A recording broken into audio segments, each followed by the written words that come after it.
Não basta não sermos racistas, a gente precisa ser antirracista.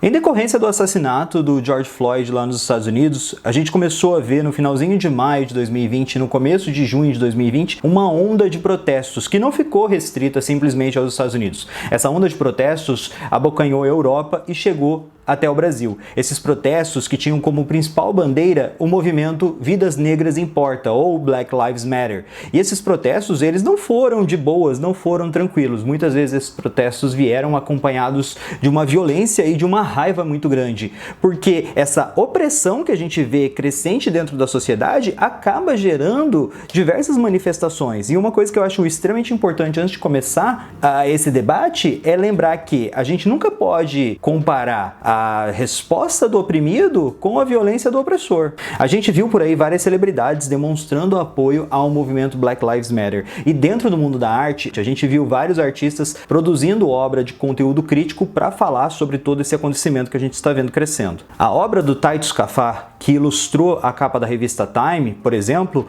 mostra uma mãe negra segurando a ausência do seu filho. Porque um dos cartazes que muito aparecia nesses protestos era: será que meu filho vai ser o próximo? Será que é o meu filho que vai ter o futuro negado na próxima abordagem policial que a gente vai ter por aí? Será que é o meu filho que está na mira dessa polícia racista agora? Outra obra que eu vi na internet e eu achei muito interessante foi a obra da Reina Noyega, que é uma ilustradora norte-americana que também traz uma questão do fashion muito forte no seu trabalho, só que devido a essa questão do Black Lives Matter, ela criou uma ilustração, criou um desenho que ela até postou no Instagram, onde a gente vê metade de uma cena muito carregada desse fashion, que é muito atrelado ao trabalho dela, e esse glamour que muitas vezes é atrelado também a essa comunidade negra de Hollywood, artistas, rappers e tudo mais. Só que do outro lado da imagem a gente vê essa questão da violência policial, no qual ela mostra ali duas figuras baleadas e essas manchas de sangue com os nomes de várias vítimas escritas.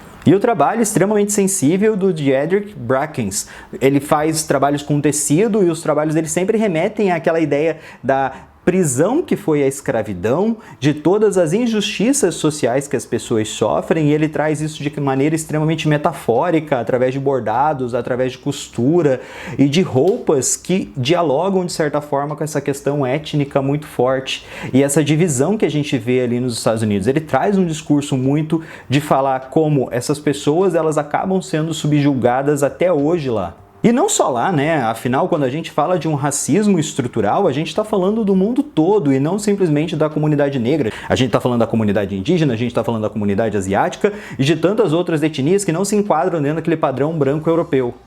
A gente viu também essa atenção voltada para o movimento Black Lives Matter no trabalho de vários artistas famosos, como por exemplo o grafiteiro Jean René, mais conhecido como JR, no qual ele fez um paralelo entre a violência que a comunidade negra sofre nos Estados Unidos e também sofre na França. Como eu falei, essa questão do racismo não é uma coisa que é só dos Estados Unidos. O Takashi Murakami também fez uma série de obras que, ao serem vendidas, ele vai destinar completamente o recurso, né, o dinheiro daquelas obras para associações de amparo à comunidade negra, ao movimento Black Lives Matter. E até o próprio Banks, ele fez uma obra no qual ele discute muito sobre essa questão do racismo na sociedade. Ele fez meio que um mausoléu ali pro George Floyd. Do lado desse mausoléu tinha ali uma velinha, só que essa vela, ela incendeia uma bandeira norte-americana. E até o próprio Banks escreveu no seu Instagram que o racismo em si é uma questão que os brancos criaram.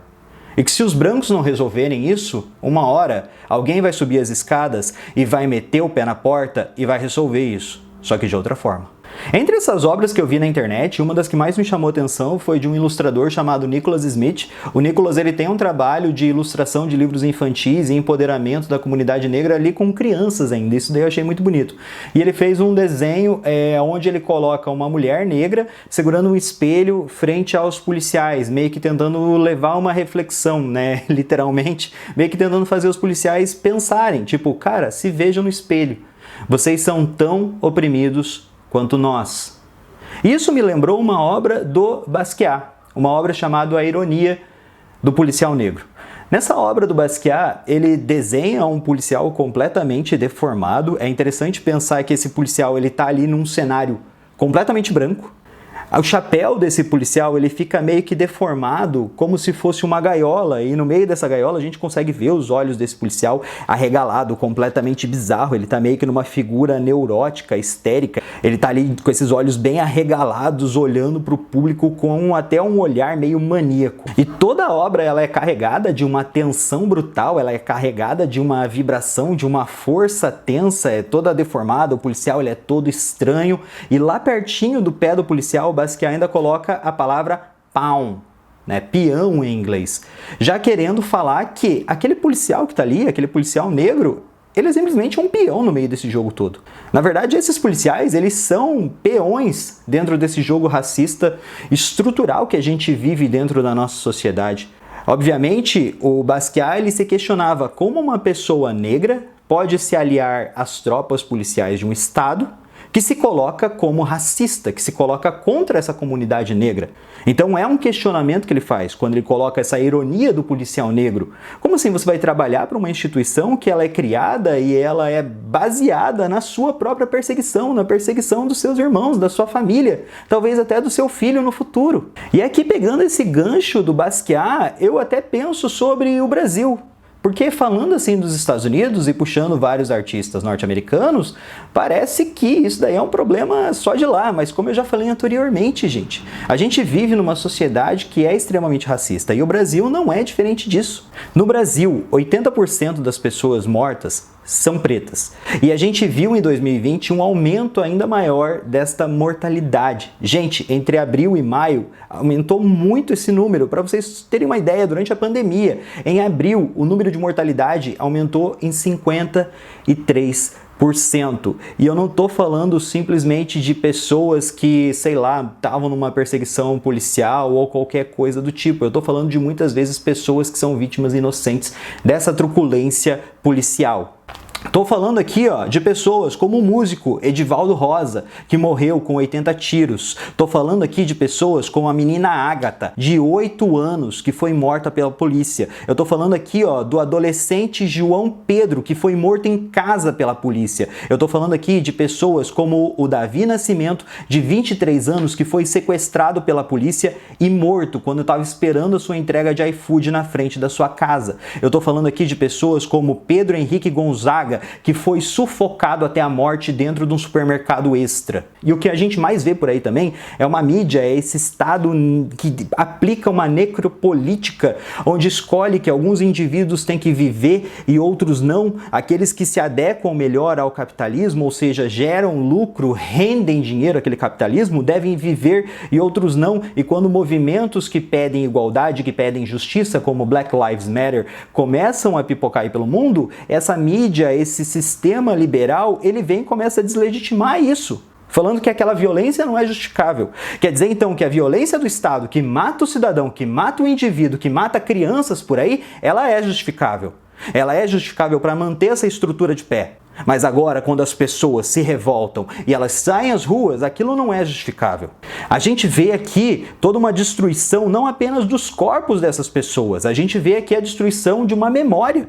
Porque quando uma pessoa dessa é morta, aparecem milhões de pessoas na internet tentando deslegitimar. Falar, ah não, aquele moleque era traficante. Ah não, o que essa menina Ágata estava fazendo? Ah não, o que esse cara do Extra fez para ser morto pelo policial? Não existe nenhuma justificativa para uma outra pessoa ser morta, gente. Não existe nenhuma justificativa para uma pessoa ser sufocada durante 8 minutos e 40 segundos, gritando que não consegue sufocar, ser morta. É isso que vocês têm que entender, isso que a gente tem que entender dentro da nossa sociedade. Não existe nada que justifique isso. A gente vê o empobrecimento da população negra. A gente vê o quanto essas pessoas são atacadas. A gente vê um estado onde um ministro, quando ele vai sair, o último ato dele é cortar as cotas para pessoas negras, pessoas indígenas, pessoas pardas na pós-graduação, demonstrando que o quê? Que o grande interesse desse estado não é que essas pessoas se desenvolvam.